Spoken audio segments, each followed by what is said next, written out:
Hey guys, Coach Gladman here. I wanted to go over your lesson that we are going to be doing this week in all of our martial arts classes. I want to start out today by warming up just a little bit. So I'm going to use most of the video time for teaching you the lesson. So if you haven't warmed up yet already, I want you to pause your video and I want you to do a little bit of a warm up. Here's the warm up suggestion I'm going to give you. I love doing what I call 10-to-1 workouts, where I take a lot of exercises and then I do them 10, 9, 8, 7 of each exercise.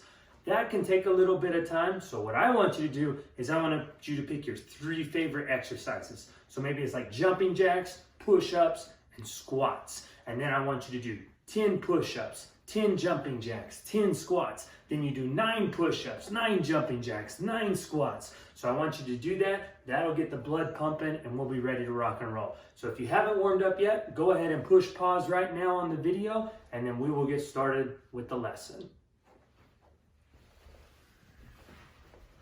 Okay, team. Now let's talk about our life skill lesson. Let's talk about what we call our BHAG. Our BHAG is what Coach Garrett and the other coaches here, we want you doing right now. We want you to set a big, hairy, audacious goal. And what that means is it's going to take something from you that requires a lot of effort.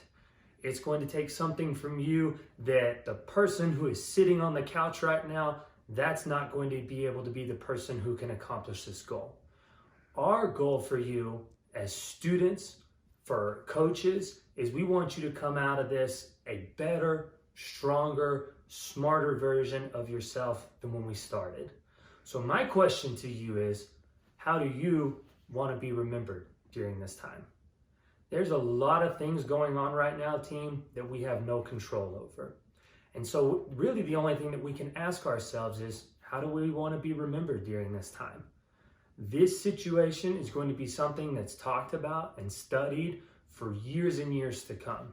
So 1 year, 5 years, 10 years from now, how do you want to be remembered? Do you want to be remembered as the person who did nothing, who sat inside and was just negative the entire time, read or maybe shared a bunch of videos or articles on Facebook about doom and gloom and the end of the world? Or do you want to be remembered as a light, someone who was positive, someone who was kind, who did their very best in this situation? There are lots of doctors, nurses, teachers, first responders out there right now that are fighting for us every single day. They're fighting for you. They're fighting for me. They're fighting for us as a team. And we owe them our best. We owe them our very best to come out of this better, stronger, more united than ever before. So how do you as a martial artist want to be remembered? How do you as a student in school want to be remembered? How do you as a person want to be remembered? Do you want to be remembered as the person who gave up, who folded when things got tough? Or do you want to be remembered as a fighter, as a champion, someone who rose to the occasion and did their very best even in the darkest of times? Because that's what we are facing right now. We are facing some dark times. And there's going to be moments to be scared. There's going to be moments of uncertainty. But if you're like me, I believe we are going to get through this. I hope you are the same way. And so therefore, I want us to all team up and not give up on each other. Let's not fight or argue amongst each other. Let's team up so that way, when we do get through this, we come out a better, stronger, more united version of ourselves. So that's my BHAG. My BHAG is my students, my teammates, and my friends. I want us to all come out better, stronger, and more united than ever before. So if you feel the same way that I do, and if you're watching this video, you're already showing me that you want to be a winner and not a whiner. So let's go to work, team. Let's work out every single day together with each other. And before you know it, we're going to be right back to normal life. We're going to be right back into the gym, and we're all going to be better together. So I'm ready to train today. I hope you feel the same way. Let's go to work. Okay, team. So for this month's curriculum, what we're going to talk about first is our defensive stance.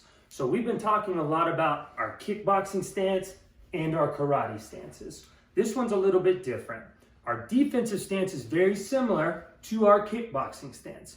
The big difference though is our kickboxing stance that we practice in practice, it looks pretty aggressive. Both hands are up, both elbows are down, weight moving forward, nice and light, about 50-50. The defensive stance is what we are going to use if someone started to get in our personal space. Let's say we were at the park, or let's say we were at school, and someone started to get a little close to me and I started to feel uncomfortable with them. Maybe it's someone who was calling me names, picking on me, someone who I felt like possibly might be a physical threat. If I immediately go to my kickboxing stance, that's only going to make the situation worse. So this is where we teach our defensive stance. Let me talk about the important parts of the defensive stance. First thing is it's just like our kickboxing stance as far as where our feet go. We still want to make sure that both elbows are down. The big thing that we are going to change is we are going to change our hands. So the second part of it is our hands are open, palms facing outward. My hands are still up, nice and high by my face. That way with little to no movement, I can still block attacks that might be coming towards me. So it's not hands down here. Hands are still up. And the last thing that we want to do is we want to make sure that we always try to use our words first. I do not want to go right into punching or kicking somebody unless I absolutely have to. Physical violence is always the last resort, team. So I'm going to try to use my words to avoid the bad situation. And that's why I'm going to say stop. But I'm not going to say stop. I'm going to say stop. I'm going to be nice and loud. I want to make sure that the person who's coming towards me hears it. I want to make sure I hear it. But most importantly, maybe a teacher or a parent or other people are going to hear my cries for help or are going to hear my cries of stop, leave me alone. I don't want to fight. And that's what I want to do. I'm looking to draw attention to it. So I have to speak and I have to act with confidence. So once again, it's just like our kickboxing stance, but the coaches want to see your hands out like this. A very calm down, I don't want to fight, I don't have a problem with you approach to it. So we back up and we say, stop. Once again, I'm going to back up, hands up, elbows down. Last thing, stop. So let's all do it together nice and slow. So pretend you're hanging out, somebody comes up to you, maybe they shove you, they start to get right in your face, you back up, not forward, we're gonna go backwards. So I'm gonna slide my leg back, two in stance, I'm gonna put both elbows down, both hands are up, and loudly we say, stop! Let me hear you do it. And stop! Excellent. Now, we're going to pretend like I'm coming up to you and I'm going to shove you. We're going to do it 3 times. Every time I come up to you and I shove you, I want you to back up into stance, put your hands up and go, stop! Are you ready, team? Here we go. Push you and stop! Excellent. Awesome. Here we go. Let's do it again. I push you and stop! Excellent. One more time. So I get close, I shove you, back up, and stop. Awesome job, team. So that's going to be our defensive stance. Now let's talk about some strikes from here. When we practice in class, a lot of times we're wearing gloves on our hands. In a real life situation, I can't be like, oh, hold on, let me go get my gloves real quick. So for self-defense, this is where we teach you palm heel strikes. Palm heel strikes are exactly what they sound like. They're going to be striking with the palm and with the heel of our hand. So let's talk about the 3 important aspects of throwing palm heel strikes. When I'm in stance and my hands are already up, from here, it's easy for me to throw these strikes. So once again, I am going to be striking with the palm of my heel, okay? Second thing is you've got to throw it like a punch. So I don't throw these strikes in a pawing or a swimming fashion. I still throw these strikes exactly like I would when I throw a punch. When I throw a punch, I'm doing the same thing, except I'm turning my hand inward just like this. My elbow and my shoulder rotate just like I do when I throw a punch, but instead of hitting with my knuckles, now I'm hitting with my heel of my hands. I turn my hands in. My fingers don't go up or outward. I turn my hands in. So we are going to be throwing our boxing combo number 2 of the jab and the cross, but we're going to be doing it with the palm heel strikes. So once again, when I'm in my defensive stance, I've already told them to stop. Now I throw my palm heel strikes. Same thing, straight out and straight back. Straight out and straight back. Palms facing outwards. So how I want you guys to practice this at home is what we call the star drill. The star drill is going to be where I throw my first 2 strikes right at the camera. And then I turn to my 4 corners and I throw the strikes. Then I turn to my next corner. I throw the strike. Next corner. I throw the strike. Last corner. Throw the strike. And then I come back to ready position and I say, done, sir. So I'm going to do it once, and then I want you to pause the video, and I want you to do it 5 times on your own. Every time I throw these strikes, I'm going to be breathing out. That way I make sure that all the air in my lungs goes out as I throw punches. So every time, right as my punch would land, I'm going to make a loud sound. It's going to sound like this. Hiss! That is making sure that I breathe. That way if I get punched, I don't get the wind knocked out of me. So here's what your star drill needs to look like. I'm going to say, star drill, palm heel strikes. You're going to do this. Star drill, palm heel strikes, sir.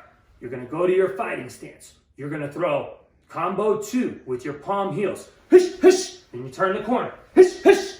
Turn the corner. Hish, hish. Turn the corner. Hish, hish. Last corner. Hish, hish. Done, sir. So I want you to throw 5 of those just like that right now. Pause the video. Do your exercises, then I want you to do 10 push-ups, and then we're gonna get right back to training.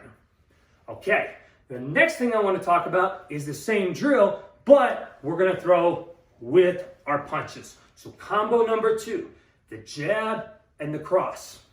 I wanna make sure everybody's making a proper fist. So when I do it, I make sure that my fingertips go into my palms, my thumb goes down. I don't wanna see thumbs out here, floating up here, and really bad holding on to them. All those are no good. I want fingertips in the palms. I want that thumb on your middle finger. That way, when you throw these punches and you rotate that hand over, now you're striking where you want to, right on those first 2 knuckles. So the 3 things on your combo number 2 of your jab and your cross are gonna be that you make a proper fist. That when you throw the punches, you're rotating your hands over to hit with your first 2 knuckles. And then the last thing is that they're really straight and fast. So when you're doing your star pattern, the coaches don't want to see your arms swimming like this. They need to go right from your face, right to your target, and right back to your face.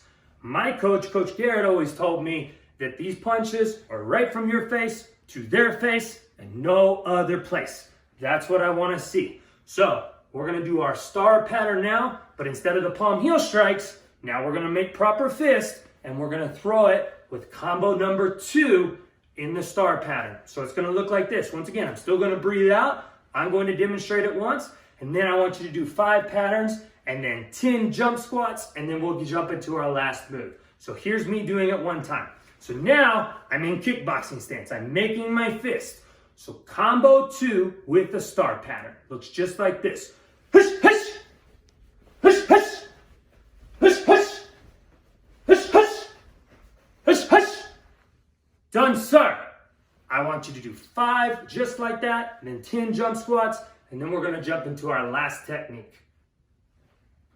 Okay, team, our last technique of the week is going to be our front kicks. We worked on these a little bit last month, but I want to make sure that they are solid and that you've got them down as close to perfect as you can at the end of this 6 weeks. Our front kicks are going to be done in our kickboxing stance. First law of a great front kick is the chamber. You've got to make sure that you're bringing your knee up. I always like to think knee between the elbows when I start to throw a front kick. The higher my knee goes, the easier it's going to be for me to throw my front kick. So really make sure that you've got a good chamber on it. The second part of a great front kick is hitting with the ball of your foot. So don't hit with the whole bottom of your foot. Right where when we bounce around and we're on our toes in our kickboxing and karate stance, that's where you want to hit when you're throwing the front kick. So you got to chamber first. If you don't chamber, you don't have a good front kick. I don't want to see your leg just swinging up like that. I want to see a good chamber first. Once again, a good chamber first. Once you chamber, then you thrust your foot forward, hitting with the ball of your foot.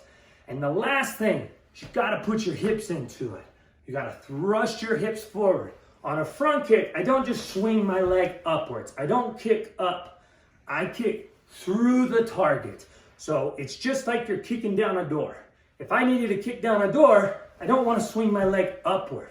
I want to swing my leg through, hitting with the ball of my foot. Once again, kicking through the target, keeping my hands up. Our defensive front kick is our front leg. Offense is a little bit more of our back leg.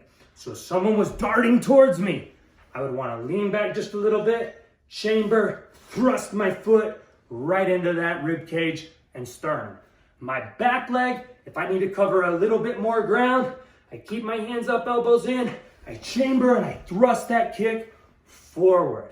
So once again, you got to chamber, you got to hit with the ball of your foot, and you got to stomp kick. So I will show you the star pattern. I don't care whether you kick with your back leg or front leg first, but I want to see you do the star pattern just like this. Here we go. Star pattern, front kick, sir. Fighting stance, and kick, kick. Next corner. Kick, kick. Next corner. Kick, kick. Next corner. Kick, kick. Last corner. Kick, kick. Done, sir. So that's how I want